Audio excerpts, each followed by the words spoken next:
Новите директни авиолинии од аеродромите во Охрид и Скопје позитивно влијаат врз туризмот. Овие проширувања значат збогатена авионска понуда со линии кон клучни европски центри и нови можности за патниците, туристите и диаспората.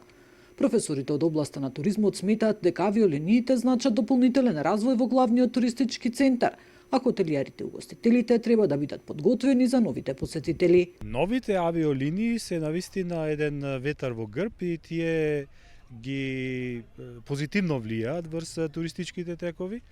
Ето, например, од март месец ќе почне Милано, Малпенза, потоа имаме поврзаност со Германија, Минхен, ќе имаме поврзаности со скандинавските земји.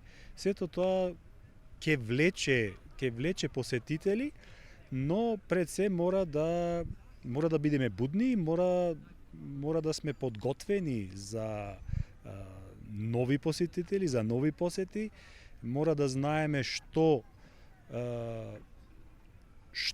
треба да понудиме на тие емитивни зони. Понудата во градот бележи нагорен тренд. Собствениците на хотелите ги реновираат и прилагодуваат своите капацитети согласно современите трендови. Бележи, може да се каже, еден нагорен тренд. Веќе собствениците на хотелите, менаџментите делуваат позитивно.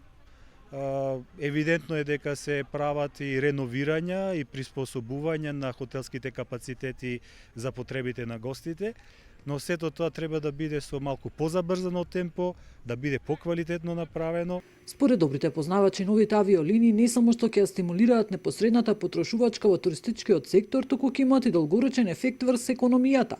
Инаку во првите 9 месеци од 2025 преку двата аеродрома патувале 2,58 милиони патници, што е раст од 6% во однос на минатата година. Бројот на патници во октомври ги надмина бројките од 2024, за 12%, а бројот на летови е за 7% поголем. Нина Ритоновска, Сител телевизија.